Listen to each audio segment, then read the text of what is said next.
Hello friends, welcome to defence matrix. तो Bharat forge के बारे में हम जानते हैं कि इंडिया की एक ऐसी प्राइवेट कंपनी है जिससे बहुत उम्मीदें हैं, क्योंकि अभी तक इन्होंने खाली इम्प्रेस ही किया है। तो इन्होंने डीआरडीओ के साथ कोलैबोरेट करते हुए इंपॉर्टेंट प्रोजेक्ट्स में पार्टिसिपेट किया है, जैसे कि एटैक्स का डेवलपमेंट हो गया। उसके बाद जो माउंटेड गन सिस्टम है वो भी इन्होंने मिलकर बनाया है। साथ में इन्होंने दूसरे और क्रूशल प्रोजेक्ट्स अपने खुद के इनिशिएटिव पर अंडरटेक किए हैं। इवन ये कल्याणी M4 जैसे आर्मर्ड व्हीकल भी बनाते हैं, जो कि कम्प्लीटली इनकी R&D नहीं है, फॉरेन कोलैबोरेशन में है, पर ये टोटल टेक्नोलॉजी के साथ इंडिया में इनको मैन्युफैक्चर करते हैं। तो इनकी जो स्ट्रेंथ है वो इनकी मैन्युफैक्चरिंग कैपेबिलिटी है, जिसकी वजह से डीआरडीओ प्रोजेक्ट्स में भी ये इन्वॉल्व रहते हैं। साथ में अपने दम पर भी इन्होंने आर्टिलरीज प्रोजेक्ट अंडरटेक किए हैं। तो जब आर्टिलरीज बनाने की बात आती है, यानी कि बड़ी गनें बनाने की बात आती है, तो ये कंपनी ऐसी है जो कि आने वाले समय में वर्ल्ड लीडर बन सकती है। इवन अभी से ये अपनी आर्टिलरीज एक्सपोर्ट कर रहे हैं और कुछ इंडियन आर्मी को सप्लाई कर रहे हैं। तो ये चीज़ें हम सब जानते हैं। इवन इनके जो खुद के प्रोजेक्ट्स हैं, जिसके अंतर्गत ये अल्ट्रालाइट हार्वेजर्स बना रहे हैं, माउंटेड गन सिस्टम्स बना रहे हैं, इसके बारे में भी हम जानते हैं। तो 105 मिलीमीटर की जो गरुणा 105 है, इसके बारे में हमने सुना है। साथ में 155 मिलीमीटर और 39 कैलिबर की light mounted artillery gun system के बारे में भी हमने सुना है, जिसे TC-20 कहा जाता है। कहा जाता है कि लाइकली ये दोनों गन्स भी अर्मीनिया को एक्सपोर्ट करी गई हैं और इंडियन आर्मी द्वारा भी ये गन्स कुछ नंबर्स में ली जाएंगी। बाकी एक और चीज़ हम आपको बता दें कि भारत फोर्ज द्वारा खाली यही 2 गन्स नहीं बनाई गई हैं, बल्कि ये हर टाइप की गन्स बनाने के लिए काम कर रहे हैं। और ऐसा नहीं है कि हर टाइप की गन बनानी है तो कुछ भी बनाकर निकाल दिया जा रहा है। प्रॉपर इनोवेशन यहाँ पर दिखाई जा रही है। तो आईडेक्स एग्जीबिशन में आबू धाबी में पिछले साल ही इन्होंने पहली बार 155 मिलीमीटर और 45 कैलिबर माउंटेड गन सिस्टम को शोकेस किया था।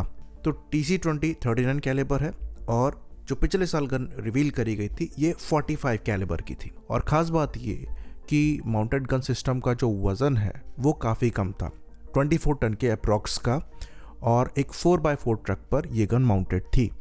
तो इतनी बड़ी गन के लिए ये फॉर्म फैक्टर काफ़ी अच्छी न्यूज़ है। और उस समय इसकी काफ़ी बात हुई थी, क्योंकि यहाँ पर आपको जो गन की रेंज मिलती है ये 36 किलोमीटर के अप्रॉक्स की मिलती है स्टैंडर्ड एमिनेशन के साथ, और ये रैपिड फायर रेट में करीबन 10 राउंड 3 मिनट में फायर कर सकती है और सस्टेन में करीबन 42 राउंड्स को 60 मिनट्स में फायर कर सकती है। साथ ही साथ करीबन 18 राउंड जो हैं ये कॉम्बैट रेडी मोड में खाली 1.5 मिनट में लोड किए जा सकते हैं। बाकी यहाँ पर जो एलिवेशन एंगल मिलता है ये 72 डिग्री के आसपास का मिलता है और ट्रैवर्स एंगल अप्रॉक्सीमेटली 25 डिग्री का मिलता है लेफ्ट और राइट में। तो ये माउंटेनस वॉरफेयर के लिए भी काफ़ी अच्छे फिगर्स हैं। तो उस जगह आप सेम गन सिस्टम जो कि मार्क 155 मिलीमीटर और 39 कैलिबर था, उस पे ऊपर गए थे एक बड़ी गन के साथ जो कि 45 कैलिबर की थी। और अब चक्रा न्यूज़ के एक एपिसोड में रिवील किया गया है कि ये उससे भी एक स्टेप आगे जाते हुए 155 मिलीमीटर और 52 कैलिबर की गन को माउंट कर रहे हैं सिमिलर 4x4 ट्रक पर, जहां पर टोटल जो वज़न है ये 26 टन के आसपास का है, जो कि सिमिलर कैटेगरी में आने वाली डीआरडीओ की माउंटेड गन सिस्टम से बेटर है, जिसका वज़न 30 टन के ऊपर का है। और वहां पर आपको एक 8x8 ट्रक लगता है। तो कितना बड़ा एडवांटेज डीआरडीओ के MGS के ऊपर इसको मिलेगा ये आप समझ सकते हैं, क्योंकि माउंटेड गन सिस्टम में सबसे बड़ा इंपॉर्टेंट फैक्टर जो होता है ये मोबिलिटी ही होती है।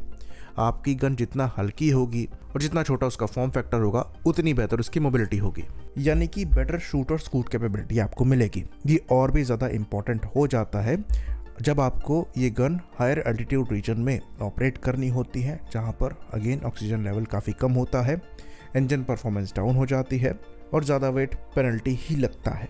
तो भारत फोर्ज की ये जो गन है ये मात्र 24 टन की है और यहाँ पर ऑटो लोडर भी दिया गया है। करीबन 5 राउंड पर मिनट का फायर रेट आपको मिल जाता है।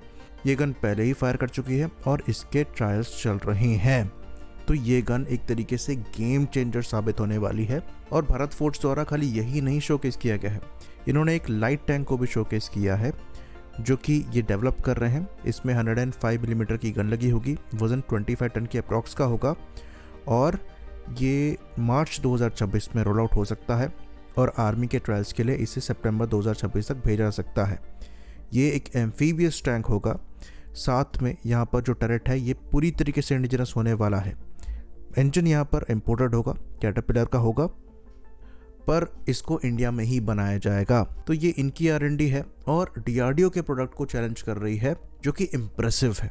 और इन दोनों ही प्रोग्राम पर नज़र बनाने की ज़रूरत है, क्योंकि इनका एक्सपोर्ट पोटेंशियल भी अच्छा खासा है। ये कैपेबिलिटी में काफ़ी यूनिक सिस्टम है।